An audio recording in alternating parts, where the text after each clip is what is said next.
Come on up, Kristin and Mark. Give it up for them. Let's go.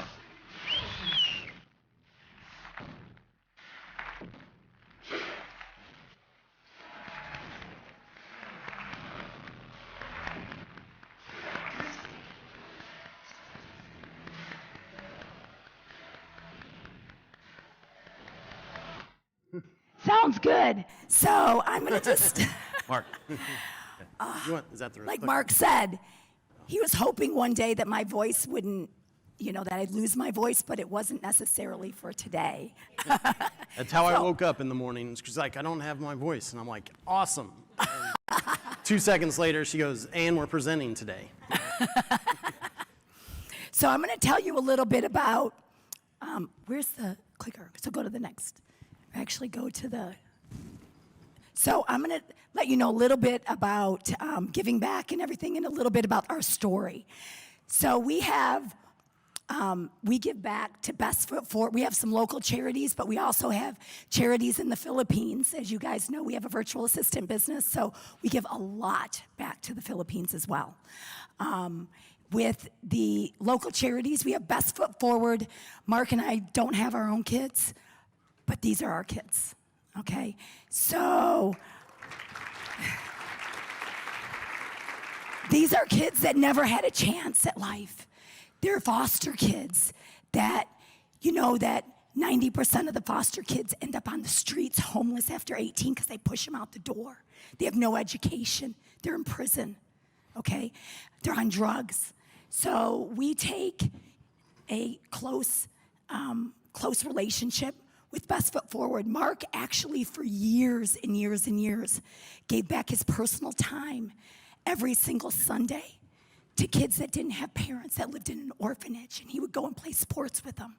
He would go and spend his time actually helping kids get into colleges that their parents were incarcerated. That's what Mark did for years and years and years. Okay, because a lot of you who know Mark would never ever guess that would be a part of who he is, because he's quiet, he's reserved, but he has a heart of gold. And giving back to kids is something that we both love. Guatemalan Maya Center is for the kids that, the families to help get up, they've been misplaced. So it's for families and kids especially that to get back on their feet again. They're from different countries, okay? So again, it's all about the kids. It's about helping the families. It's about giving back, not just time and money. Okay, so we do a lot for these. And then, go ahead. These are the homeless. Okay, this is local tent city, which probably a lot of you guys have. Going down, it just warms my heart.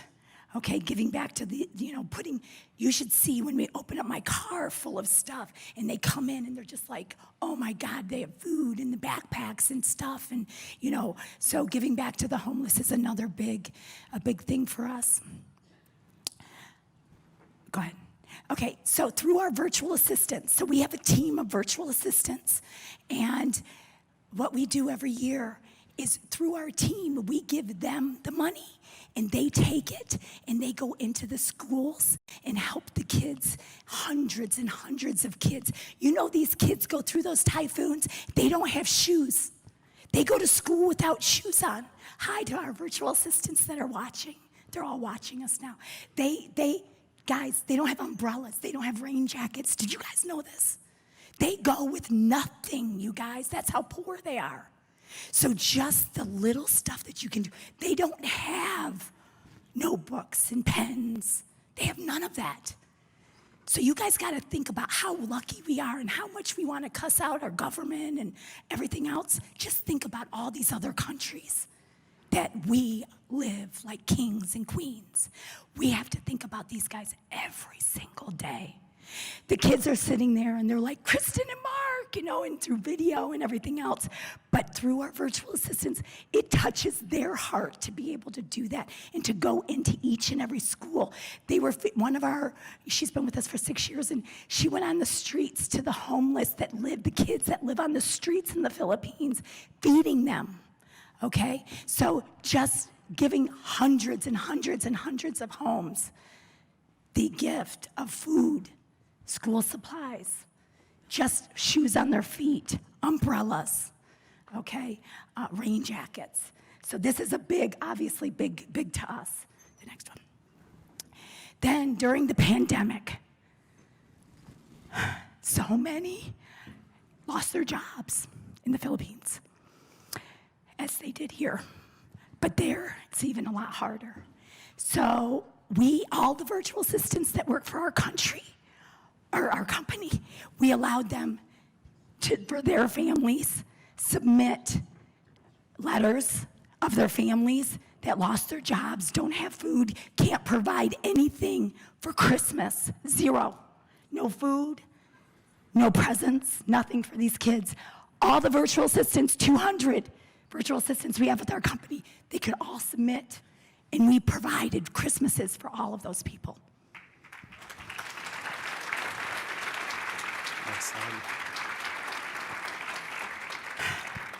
So, my story, a lot of you know my story. I ran restaurants for 18 years, cheesecake factories. You guys know cheesecake factories? I was general manager, so I was high up manager in the restaurants, had lots of people, 15 managers working for me, 350 employees. And then I went through a real tough time in my life. And I moved to Florida. The only person I knew was my mom. And I moved there, and this is before Mark, just so you guys, this is not his story, this is mine. And I was bankrupt and broke, and I moved in with my mom. And I had to start my life over with no partner, knowing nobody but my mom, moving into her house with no money, okay? I didn't know what I wanted to do with my life. So I went to Houston's restaurant in Pompano Beach, and I started waiting tables, guys, on the water. So I could figure out, because I knew it was flexible, as far as management's not flexible. I didn't want to go back into management.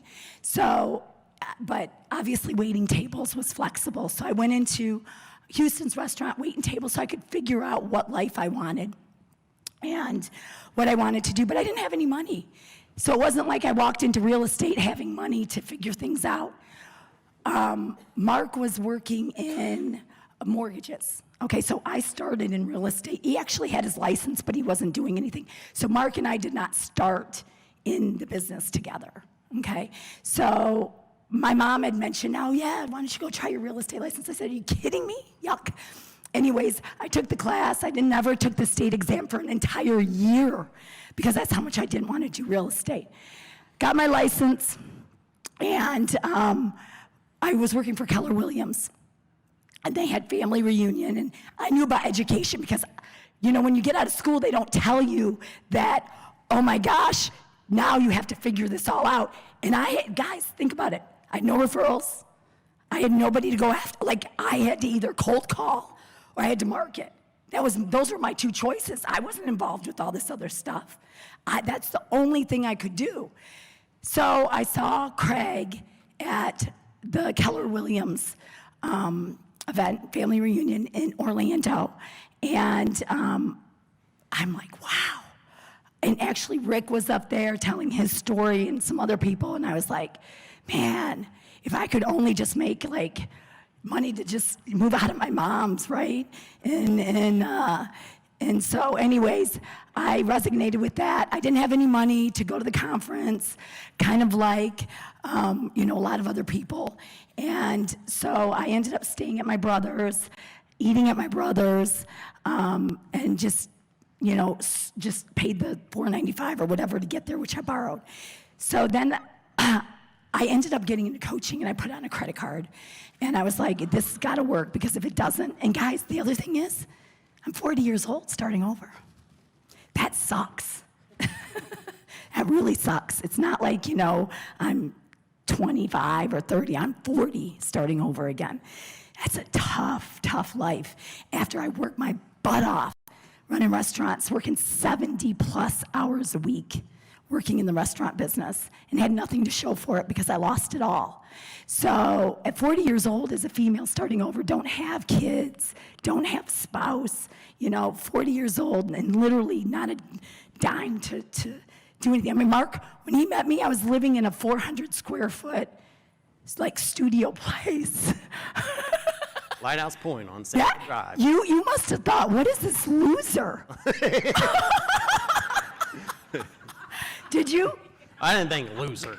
Like, I didn't think that. I mean, seriously, did you think, what a loser? I was like, what is she living in? I had to go to the laundromat to do my laundry. I mean, it was real, guys, bottom line. But, I mean, I was like, how could he be attracted to me? I'm like, it's such a loser, you know? And anyways, he threw everything in my life, through me being fat, through me being a loser, through everything in my life, right here.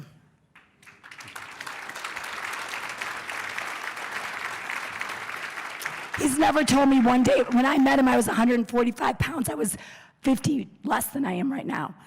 But he's never one day told me, you're fat, you're gaining weight, ever, not once, ever. He's never told me I'm a loser, I suck. Well, maybe, I don't know. I'm kidding. But today, I am so proud of where we've come together. So I started alone, right, in real estate. Now we own a Your Home Sold guaranteed brokerage. Amazing. We have a real estate team. I'm a real estate coach for Craig Proctor, which I have been for years. Thank you. We have 200 people working for us in our virtual assistant business. We have real estate rentals and Airbnbs. We have a dozen, okay, that we bought, most of which we paid cash, okay? We have an investment company that we own lots of investments throughout. And now we have e-com stores. So we have all of that diversified because of what we have done, the Craig Proctor system in the last 11 years. If it wasn't for Craig, I would still maybe be making 75, 100,000, maybe have gotten there. But because of Craig and Todd and all of you and the Craig Proctor systems, today we are multi-millionaires.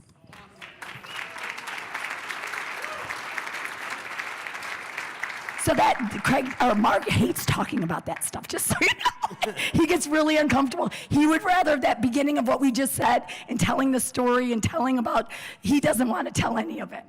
But, of course, you know, Todd asked us to tell the story, so that's why I had to use my voice, lack of.